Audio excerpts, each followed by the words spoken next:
Shalom. Aduh, kurang ini ya suaranya. Sekali lagi dong. Shalom. Puji Tuhan. Apa kabar hari ini? Baik ya, luar biasa. Eh, ini setelah sekian lama saya tidak berdiri di depan dan mendapatkan berkat dari Tuhan lagi untuk bisa menyampaikan. Walaupun sedikit cerita kemarin sempat mau ini ya, mau ganti hari. Karena memang hari ini itu kami di Bawaslu ada kegiatan evaluasi Panwascam, di mana kegiatan itu pelaksananya adalah divisi saya. Divisi saya itu adalah sumber daya manusia, organisasi dan diklat. Jadi memang secara rundown dan lain sebagainya itu adalah yang menangani adalah dari divisi saya secara pribadi. Walaupun mungkin tidak full saya yang harus ada, maksudnya harus ini ya memberikan materi dan lain sebagainya, tetapi saya merasa saya harus bertanggung jawab nih gitu karena ini adalah divisi saya. Tapi setelah ada chat-chatan di grup gitu kan, ada yang juga jangan bikin kaget kak, gitu kan. Dan tiba-tiba saya tersentak gini, masa sih saya berusaha menyelesaikan tugas yang dari istilahnya ini kan pekerjaan dunia gitu kan. Tapi masa saya nggak bisa menyempatkan sampai saya ada perasaan masa saya nggak bisa menyempatkan memberikan waktu untuk bisa sharing berbagi dengan teman-teman gitu kan. Walaupun sebenarnya saya pun tidak lebih maksudnya tidak lebih baik lah istilahnya di dalam pemahaman kita lah terkait Alkitab dan lain sebagainya gitu kan. Tetapi kita mau sama-sama belajar bahwa apa yang saya sampaikan sore hari ini itu bukan hanya ditujukan untuk pendengar, tetapi untuk saya secara pribadi. Kenapa ketika Cemoren minta subtemanya, saya itu belum mempersiapkan, belum mempersiapkan subtema. Dengan banyaknya pikiran terkait pekerjaan dan sebagainya, rasanya semuanya jadi terbagi gitu kan. Tapi saya coba merenung dan coba Tuhan apa sih dari tema yang diberikan gereja, terus subtemanya apa sih? Saya mengambil subtema yang dimana saya rasa subtema ini bukan hanya untuk yang mendengarkan, bukan hanya untuk jemaat, tetapi saya harus tema ini adalah memang diri saya sendiri, saya mau belajar untuk bersama-sama bagaimana firman ini bukan hanya bertumbuh di pendengar, tapi bertumbuh di saya juga, dan itu harus lebih dibandingkan pendengar. Karena apa? Karena kita yang menyampaikan ini biasanya kan firman Tuhan tuh pedang bermata dua. Kadang kita menyampaikan, apakah kita yang di depan ini mampu melakukannya? Belum tentu. Kadang seperti itu, belum tentu kita mampu melakukannya. Kita mungkin merasa bahwa kita sudah melakukan, tapi mungkin pandangan orang, pandangan Tuhan gitu kan, kita nggak tahu gitu loh. Baik, kita langsung ini ya, langsung masuk saja. Mohon maaf kalau mungkin bahasanya kurang ini kurang pas gitu ya, karena sudah lama saya tidak menyampaikan di depan gitu kan. Biasanya saya lebih kepada acara-acara formal yang di mana biasanya itu saya harus mengucapkan salam dari seluruh agama. Dari agama sebelah semua, pokoknya namanya kita kerja di dunia pemerintahan seperti itu. Nah, Bapak Ibu jemaat muda-mudi, akhir-akhir ini saya merasa bahwa sangat sedih dengan dunia kita. Kenapa sangat sedih? Ketika saya secara pribadi melihat media sosial, dari akhir tahun ada kejadian-kejadian yang memilukan, baik itu pesawat terbang yang menabrak pelindung, ada, dan itu bukan cuma satu, bukan cuma di Korea Selatan, tapi juga di beberapa negara lain juga ada mengalami seperti itu. Sedangkan saya ini sering pulang pergi pulang pergi naik pesawat, jadi kadang-kadang tuh deg-deg. Tapi kadang saya tuh kalau di pesawat sudah, Tuhan berserah aja sudah ini. Pokoknya kalau sudah di pesawat itu, dulu awal-awal tuh karena apa ya, belum terbiasa, terus itu tiba-tiba nih kaget nih, sering berangkat naik pesawat, ini aku bilang alahan daripada pramugari lagi sudah nih. Jadi itu rasanya tuh deg-degan. Eh, Pertama tuh mau pikiran positif, tapi lama-lama tuh negatif. Aduh, gimana nih kalau jatuh segala macam, itu tuh kadang tuh terbersit gitu loh di dalam otak tuh, mau nggak mau kalau sudah di atas pesawat. Tapi eh, sekali lagi imanku menguatkan, sudahlah kalau sudah waktunya kita mau lari kemanapun, biar sudah di landing di bawah juga nggak bisa menghindari. Sama kan ceritanya seperti pesawat Jeju Air itu kan posisinya sudah landing di bawah. Seharusnya kalau misalnya memang Tuhan berkehendak itu bisa selamat kan selamat. Itu sudah landing posisinya. Tetapi yang selamat cuma 2 orang dari berapa ratus penumpang pesawat. Berarti kan memang sudah kata Tuhan ini waktunya. Jadi setiap manusia itu ada waktunya masing-masing seperti itu. Nah, dari kejadian pesawat, lalu juga ada kejadian ini yang memilukan akhir-akhir ini, ada juga kejadian LA ya, di LA Los Angeles yang kebakaran. Terus juga ini ada barusan lagi. Ini menurut aku mau dibilang musibah. Ya, ya bukan musibah ya, tapi ini sangat miris. Mirisnya kenapa? Di salah satu negara bernama Kongo, di tanggal 21 Januari telah dieksekusi 100 orang. Telah dieksekusi 100 orang. Sebenarnya totalnya itu yang dieksekusi itu hampir 200 orang. Hampir 200 orang. Ketika melihat itu, melihat video dan berita itu, sedih. Memang mereka salah. Mereka membunuh, mereka memperkosa. Tapi kita sebagai manusia itu ngerasa, ya ampun Tuhan, semudah itu ya. Maksudnya manusia lain itu mengambil nyawa manusia lainnya. Yang arti katanya kalau eksekusi itu berarti ya manusia yang menentukan waktunya manusia gitu kan. Dan itu bukan satu, bukan dua gitu loh. Tapi ini ratusan. Nah mungkin kalau mau ngelihat videonya bisa itu ada dia. Dan lebih parahnya lagi itu disiarkan live di TV mereka.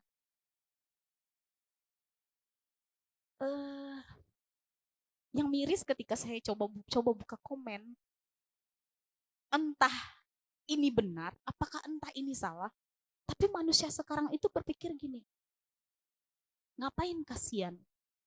Mereka udah membunuh, mereka sudah memperkosa, ngapain kasihan? Gimana kalau posisi kamu jadi keluarga yang diperkosa atau menjadi keluarga yang dibunuh oleh mereka?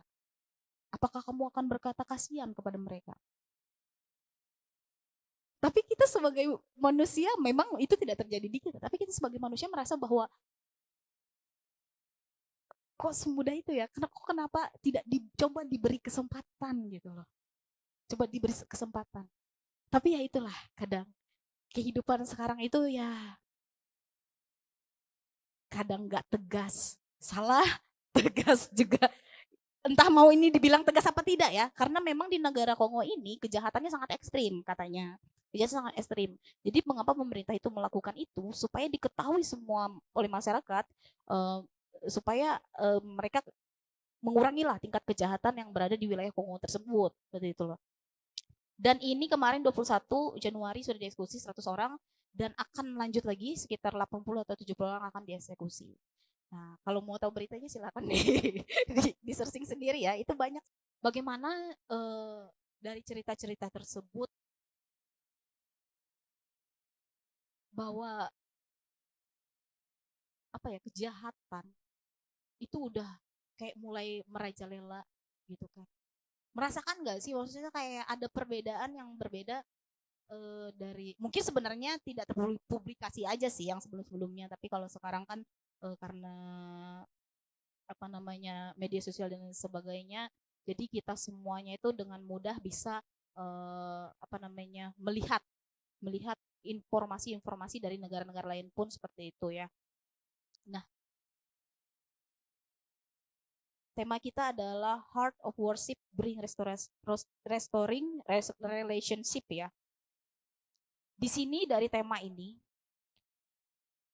saya mengambil sebuah subtema. Subtemanya adalah checking the connection. Check the connection. Mengecek koneksi. Ketika kita mau masuk di dalam tema yaitu Heart of Worship Bring Restoration Relationship, kita harus cek dulu. Kadang-kadang ini saya juga ya, untuk saya juga. Kadang-kadang kita sebagai umat Kristen gitu kan, kita merasa aku sudah melekat sama Tuhan, aku sudah dekat sama Tuhan, aku sudah memiliki hubungan yang baik sama Tuhan.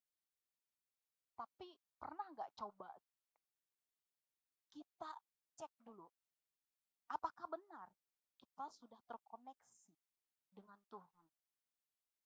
Atau kita hanya mengira bahwa kita sudah terkoneksi dengan Tuhan? Ini kenapa saya juga mengambil ini, bahkan untuk pribadi saya secara pribadi ya, saya sendiri. Karena di dalam dunia kerja saya pun yang kadang-kadang ada hal-hal yang bertentangan dengan kebenaran firman Tuhan yang menjadikan saya juga terkadang berpikir, Tuhan, apakah aku sudah benar? Apakah aku sudah sungguh mengasihi Tuhan? Bahkan Tuhan bilang sendiri tidak ada satu manusia pun yang tidak berdosa. Berdosa itu bukan tentang ini dosa lebih besar atau dosa lebih kecil. Tapi semua dosa sama, mau kecil mau besar itu adalah dosa. Nah, puji Tuhannya kita ini punya Allah yang luar biasa. Tuhan tahu karena dosa kita kemungkinan tidak akan ada satupun dari kita yang bisa masuk ke dalam kerajaan surga. Kalau misalnya kita masih mengikuti perjanjian lama yang dimana kalau A ya A, yaitu tadi ya B ya B, mata ganti mata, gigi ganti gigi. Gak akan mungkin ada satu manusia pun yang bisa masuk dalam kerajaan surga. Kalau sistemnya masih seperti itu. Tapi Tuhan tahu bahwa manusia mungkin tidak bisa. Makanya Tuhan menjadi manusia. Karena apa? Karena Tuhan mungkin merasa bahwa oh ternyata dia harus memahami nih sisi atau karakter dari si manusia untuk mengetahui. Walaupun sebenarnya itu sudah nubuatan juga ya, nubuatan juga bahwa seorang anak harus datang dan menebus dosa umat manusia. Nah, puji Tuhannya kita di Kristen salah satunya ajaran yang benar-benar apa ya? Memberikan keselamatan itu tidak ada kita temu, kalau saya ya secara pribadi tidak ada ditemukan di dimanapun gitu loh. Cuman Tuhan, cuman Yesus yang memberikan keselamatan itu kepada kita. Kenapa saya mengambil tema check the connection? Terkadang sekarang nih kita zamannya zaman internet ya, zaman internet.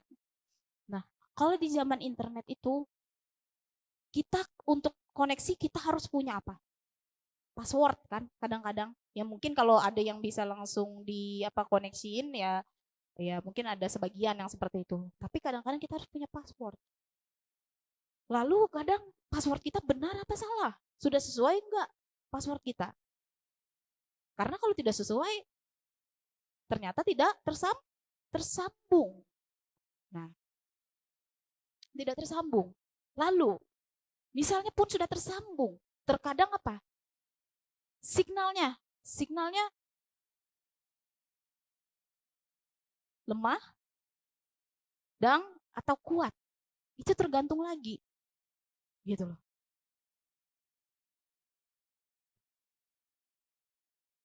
Terkadang kita merasa bahwa kita mungkin sudah berada di titik kuat. Hubungan dan relasi kita sama Tuhan sudah kuat menurut kita. Kita nggak tahu apakah Tuhan itu sudah benar kuat apa tidak. Seperti itu. Dan saya sendiri pun kadang merasa bahwa saya belum cukup kuat. Kenapa saya rasa belum cukup kuat? Karena rutinitas saya, rohani saya rasa belum semaksimal itu. Saya merasakan belum semaksimal itu. Memberikan yang Tuhan mau, apa yang Tuhan inginkan, masih belum semaksimal itu gitu loh. Kadang-kadang saya bisa merasa naik, kadang bisa turun. Saya sebagai manusia jujur mungkin ada rasa lelah, ada rasa jenuh. Gitu. Dulu saya ikut gereja kakak di sana, itu ada kegiatan puasa 40 hari. Dan saya tidak pernah tidak ikut puasa. Selalu ikut puasa. Nah, di sini saya mau ikut puasa. Cuman kadang-kadang nih itulah. Namanya manusia ini ya. Kemarin sempat ikut puasa. Cuman ini akhir-akhir ini karena hektik. Jadi kadang-kadang saya itu bolos-bolos puasanya gitu kan. Saya kadang kakak tuh, kamu gak makan? Ya aku puasa. Tapi habis itu saya gak puasa lagi besoknya. Ya saya jujur aja lah kepada Bapak Ibu Jemaat di tempat ini. Bahwa apa ya, titik kuatnya kita, titik semangat kita, niat kita dalam melaksanakan sesuatu, memang itu harus dari diri kita secara pribadi. Tapi rasa bosan atau rasa jenuh itu mungkin ada di dalam diri kita. Nah, mari kita buka coba di Mazmur 26 ayat 2. Mazmur 26 ayat 2. Oke, bisa dibantu. Oke. Di Mazmur 26 ayat 2, saya akan membacakannya. Ujilah aku ya Tuhan dan cobalah aku, selidikilah batinku dan hatiku. Ini seperti sebuah lagu ya. Ujilah aku Tuhan. Dan itu sebenarnya banyak yang takut menyanyikannya. Tapi harus dinyanyikan, harus dipaksakan kepada diri kita. Itu tidak mudah gitu loh. Ketika kita menyanyikan sebuah pujian itu memiliki makna. Karena kita menyanyikan bukan sembarang pujian-pujian seperti di luar, tapi kita menyanyikan pujian yang memang kita tujukan kepada Tuhan. Terkadang ketika kita menyanyi, ujilah aku Tuhan, apa iya? Benarkah Tuhan? Aku sungguh mengasihi Tuhan. Benarkah Tuhan? Apa karena mungkin saya terlihat berdiri di depan, saya menjadi singer ataupun lain sebagainya? Apakah saya mungkin lebih rohani dibandingkan Bapak Ibu jemaat yang lainnya? Mungkin tidak. Siapa yang mengetahui? Dan itu pun yang terjadi juga mungkin bagi kita yang di tempat ini. Kita tidak saling mengetahui satu dan yang lain. Tetapi kita harus mencek diri kita sendiri. Mengkoreksi diri kita sendiri. Itu hal yang paling sulit. Paling mudah itu menyalahkan orang lain. Tapi untuk melihat diri sendiri itu susah. Ini bukan untuk pendengar aja ya, tapi untuk saya juga. Untuk menyalahkan orang lain itu mudah, tapi untuk mencek diri sendiri, udah benar nggak yang aku lakukan? Sudah memberikan yang terbaik nggak aku? Walaupun terkadang kita sudah melakukan yang benar pun di mata orang tetap salah. Tapi kita tidak perlu pandangan manusia. Kita hanya perlu pandangan Tuhan dalam hidup kita. Kalau kita sudah hidup sesuai dengan arahan yang Tuhan berikan, ya udah. Apapun yang manusia bilang, ya seperti Kosem kemarin ada bilang bahwa ada yang bilang gereja ini seperti itu. Ya, memang sakit gitu kan. Apa iya gereja ini seperti ini gitu. Tapi ketika kita merasa bahwa kita sudah melakukan sesuai dengan kebenaran, udah biarkan Tuhan yang tahu gitu kan. Ya mungkin ada sedikit-sedikit kesalahan, oke, kita perbaiki gitu kan. Kalau mungkin di pandangan manusia itu tidak sesuai seperti itu. Mencek, menyelidiki hati kita. Apakah Tuhan, apakah aku benar-benar mengasihi Tuhan dengan sesungguh-sungguhnya hatiku? Itu hanya bisa kita sendiri yang menyelidikinya. Terhubung dengan Tuhan. Ini lagu sempat viral, Terhubung, ya kan, sempat booming lagu Terhubung, yang mungkin kalau orang tidak terlalu ngeh, apa sih maksud dan makna dari terhubung dengan Tuhan. Terhubung dengan Tuhan itu memiliki makna yang besar, karena kalau kita tidak terhubung sama Tuhan, kita nggak tahu maunya Tuhan apa dalam hidup kita. Kita bilang kita sudah terhubung, tapi ternyata kita mendapatkan sebuah informasi yang tidak benar. Kita merasa bahwa Tuhan, aku sudah terhubung sama Tuhan, tapi masih ada hal-hal yang mungkin tidak sesuai dengan maunya Tuhan di dalam hidup kita. Kita merasa kita sudah melayani Tuhan, kita sudah melakukan ini dan itu, yang kita rasa itu sudah kita lakukan untuk Tuhan, tapi ternyata ada mungkin beberapa orang, ya tidak semua, itu kadang untuk kemegahan kita sendiri. Kita mungkin ingin tampil di depan dan lain sebagainya. Ya itu biarlah Tuhan yang melidiki hati kita masing-masing lah ya. Tapi kita berusaha untuk belajar, checking hati kita, usahakan mengintrospeksi diri kita, apakah kita sudah benar-benar terhubung dengan Tuhan. Karena ketika kita ingin memberikan penyembahan kita yang terbaik, maka kita harus mengoreksi diri kita terlebih dahulu, hati kita terlebih dahulu, bahwa kita telah sungguh-sungguh mengasihi Tuhan. Apakah hubungan kita yang dekat kepada Tuhan seperti Daud? Daud itu sangat disayangi Tuhan. Daud itu sangat dicintai oleh Tuhan. Itu tertulis di dalam Alkitab. Apakah hubungan itu bisa tidak terputus? Bisa terputus. Kenapa? Karena dosa dan pelanggaran yang telah kita buat. Itu bisa terputus. Tetapi apakah itu bisa tersambung lagi? Itu bisa tersambung lagi. Tergantung kita. Seperti Nabi Daud, dia memilih untuk tersambung kembali. Tetapi Yudas Iskariot tidak memilih untuk tersambung dengan Tuhan. Dia memilih jalan yang berbeda. Terkadang ketika kita mungkin telah jatuh dalam dosa dan lain sebagainya, kita merasa, Tuhan, aku gak layak. Tuhan, aku gak layak lah datang ke Tuhan. Akhirnya menjauh.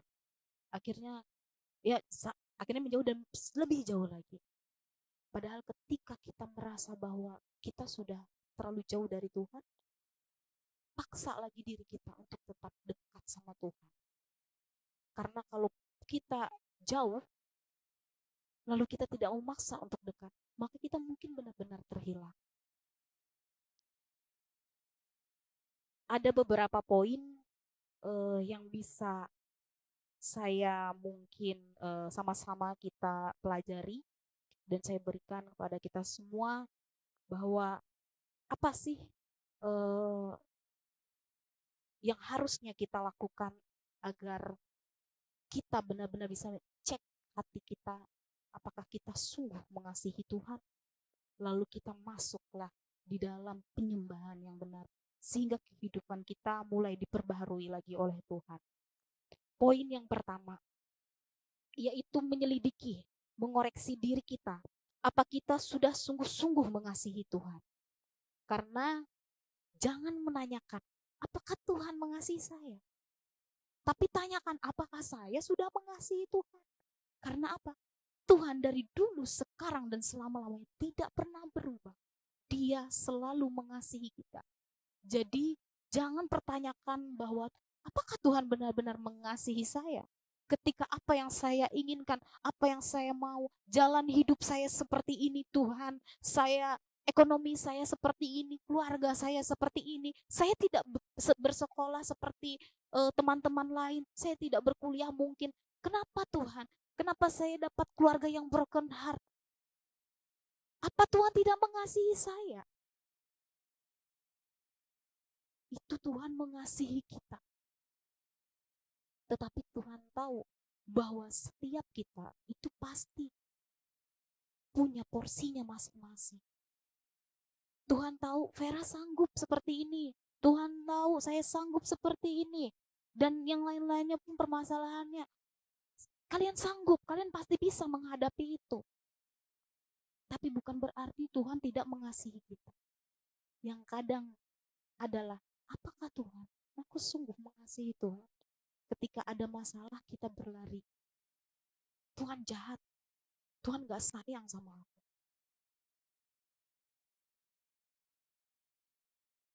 Padahal Tuhan sayang, Tuhan mengasihi kita. Ketika saya mendapat berkat di dalam pekerjaan saya sangat bersyukur karena berada di posisi ini tidak pernah ada dalam pikiran saya. Bahkan saya bilang, siapa saya Tuhan harus berada di posisi ini?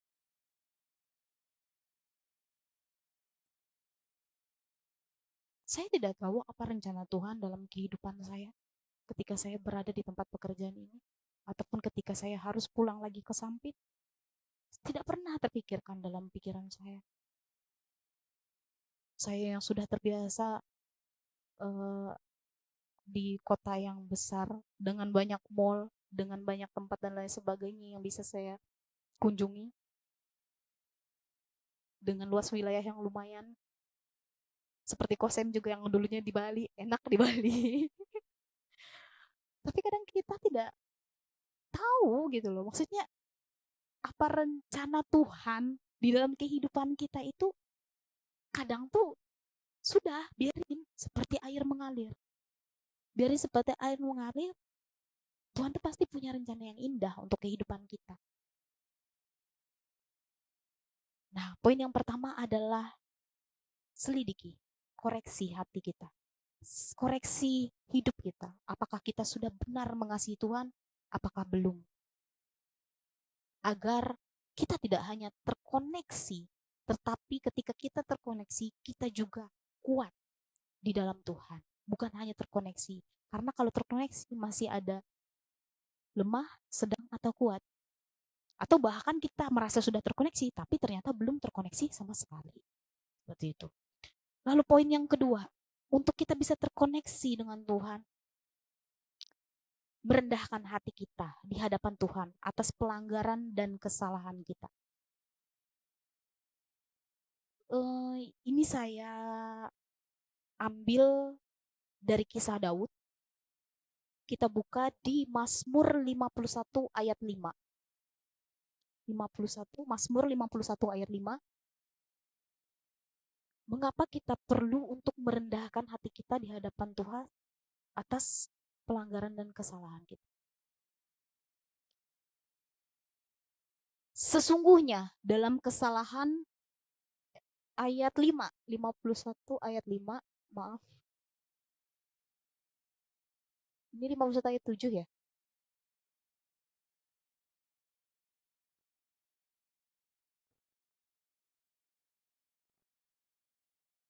Oh iya, oke. Sebab aku sendiri sadar akan pelanggaranku, aku senantiasa bergumul dengan dosaku. Coba next lagi di 6. Pasal 6. Terhadap engkau sajalah aku telah berdosa dan melakukan apa yang kuanggap jahat, supaya ternyata engkau adil dalam putusanmu, bersih dalam penghukumanmu. Kembali lagi di ayat 5. Ini sebenarnya adalah pengakuan dosa yang sebenarnya di agama lain itu masih berlaku pengakuan dosa. Nah, kenapa? Dari kisah ini adalah salah satu kisah yang juga dialami oleh Daud. Ketika Daud merasa jauh dari Tuhan, dia tidak bermegah atas apa yang salah di dalam dirinya, atas kesalahan, atas kegagalannya. Tapi dia mencoba merendahkan diri di hadapan Tuhan. Ini loh Tuhan, aku memang salah. Aku memang disayang Tuhan. Tapi aku telah salah Tuhan. Aku sudah melakukan apa yang tidak berkenan di hadapan Tuhan. Dan mungkin cerita Daud ini juga kita tahu ya. Cerita tentang kegagalan Daud itu di mana, seperti itu. Tapi Daud tidak menjadi apa ya, maksudnya dia merendahkan dirinya gitu loh. Dia merendahkan, bukan dirinya, merendahkan hati. Beda merendahkan diri sama merendahkan hati ya. Merendahkan hatinya kepada Tuhan atas segala pelanggaran yang sudah dilakukan olehnya. Jadi untuk terkonek juga sama Tuhan, kita harus menyadari pertama kita harus mengkoreksi hati kita, mengkoreksi hidup kita agar benar-benar penyembahan kita itu layak dan berkenan di hadapan Tuhan. Yang kedua, kita harus merendahkan hati kita. Ketika kita melakukan segala sesuatu untuk Tuhan, rendah hati itu nggak mudah. Kita ini manusia punya ego. Terkadang rendah hati itu berlawanan sama ego. Dan mungkin contoh-contoh di dunia pekerjaan bisa dijadikan contoh. Kenapa? Saya sendiri sebagai seorang leader, di seorang pemimpin lah anggapannya di tempat saya bekerja, dengan berbagai macam karakter, dengan berbagai macam ego. Terkadang saya nggak mau seperti itu gitu loh. Tapi ya sudah, yuk kita belajar. Saya belajar rendah hati, yuk saya belajar rendah hati supaya apa?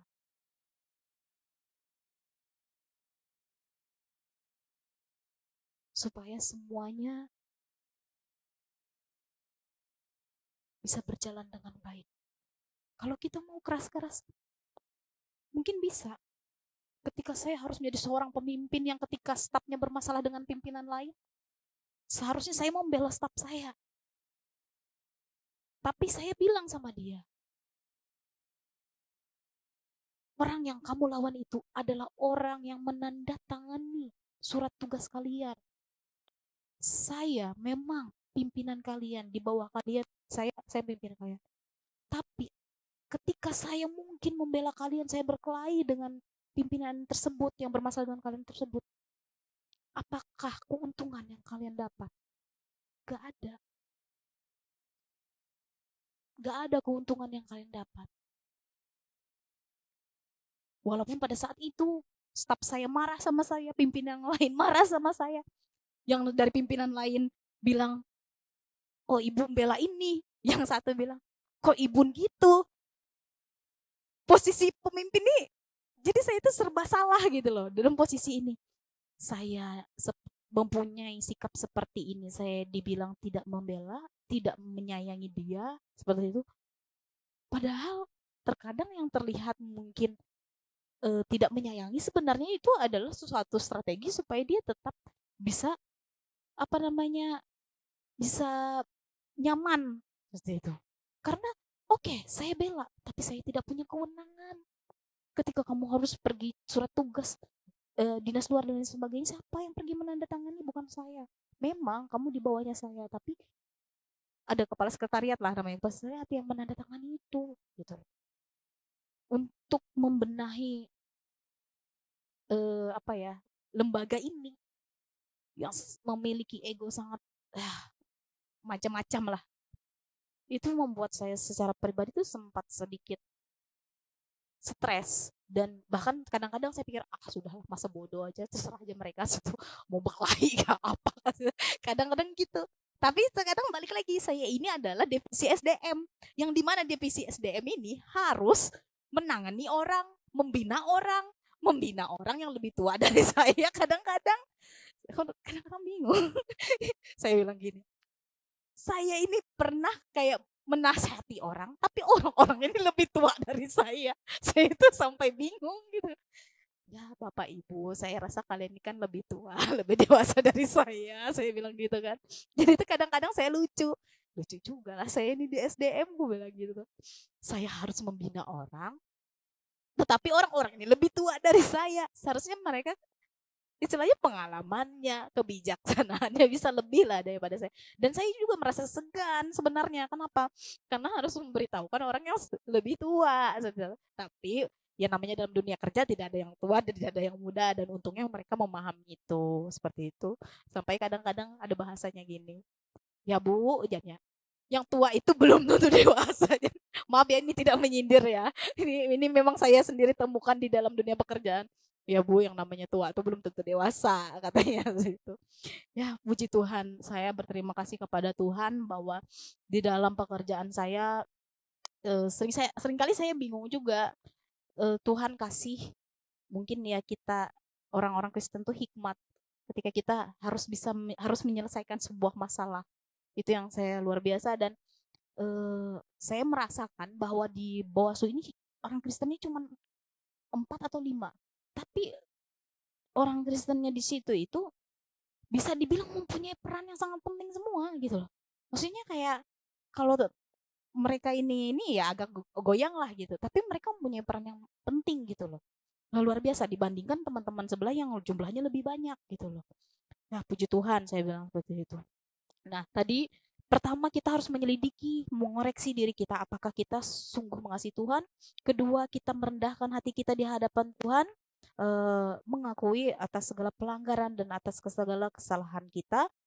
Lalu tidak hanya itu. Poin yang paling penting, karena kalau cuma 1 dan 2 kita lakukan, tapi yang ketiga kita tidak lakukan, itu percuma.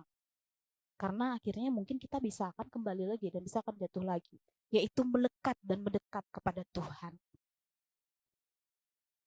Kenapa kita harus melekat dan mendekat kepada Tuhan? Terkadang kita manusia ini lemah, saya sendiri merasakan itu. Terkadang ketika saya capek, di hari Minggu saya bilang, aduh saya malas pergi ke gereja. Ini jujur ya. Kadang di hari gitu. Apalagi kadang tuh kalau di luar kota. Di luar kota, aduh, namanya kita sudah apa terbiasa di sebuah gereja gitu kan, terus kita di luar kota terus harus mencari gereja gitu kan, kayak Tuhan nggak apa-apa nggak sih kalau kita tuh nggak ke gereja gitu kan. Ya kadang-kadang saya itu kalau misalnya memang bisa dimanapun saya berada, saya akan mencoba mencari gereja untuk beribadah.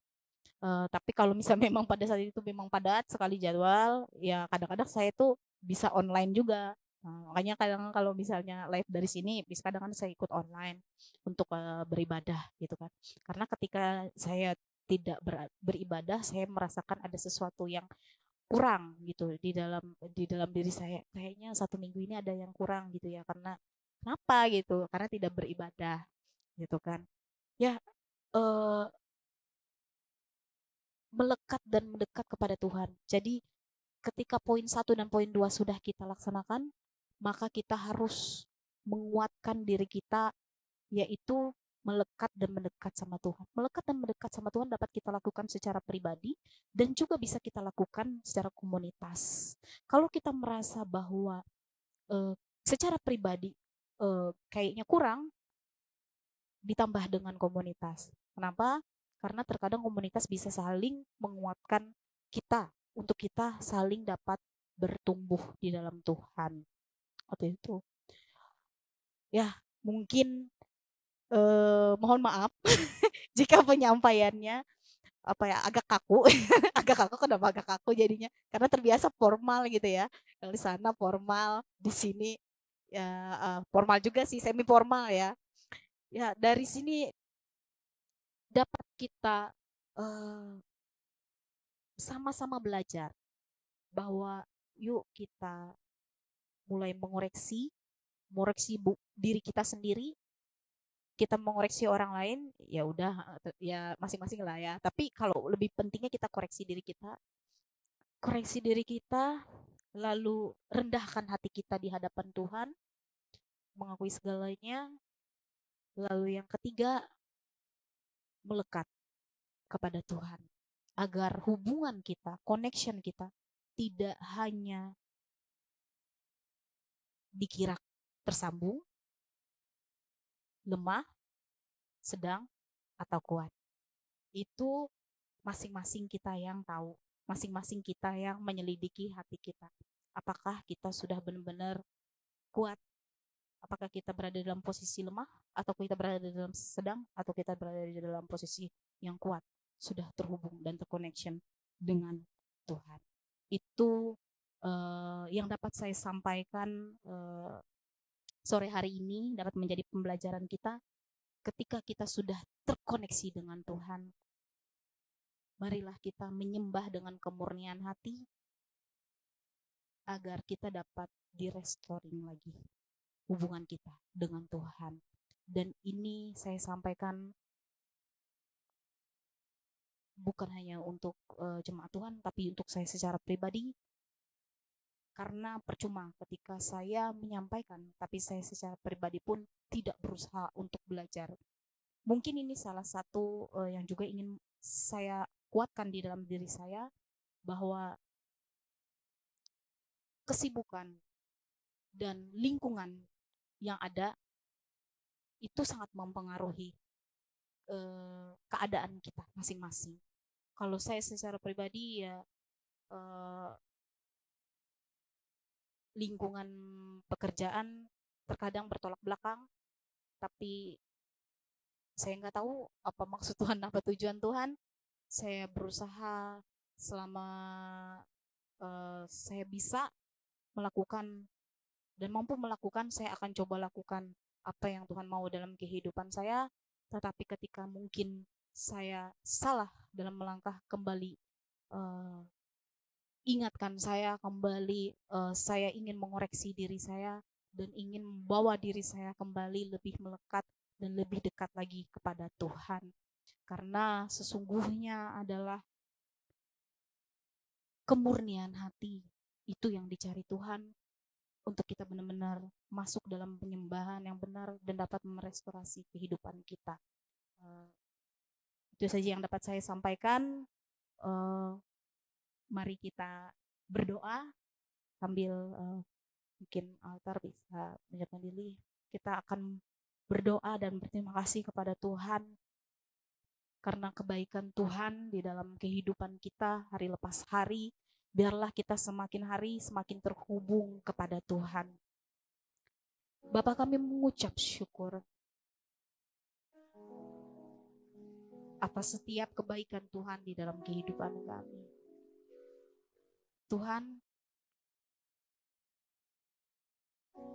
Tuhan yang menyelidiki hati kami. Tuhan yang tahu isi hati kami. Biarlah kami mulai belajar mengkoreksi diri kami, Tuhan. Menyelidiki hati kami. Kami mulai belajar merendahkan hati kami. Dan kami belajar untuk semakin melekat dan mendekat kepada Tuhan. Sehingga kami memiliki hubungan yang kuat. Connection yang kuat kepada Tuhan. Terima kasih Tuhan. Biarlah kebenaran firman ini menguatkan kami semua di tempat ini dan memperbaharui hubungan kami kepada Tuhan. Terima kasih Yesus. Terima kasih Tuhan. Ajar kami sampai detik terakhir dalam kehidupan kami. Tuhan, temukan kami tetap setia. Terima kasih Yesus. Amin.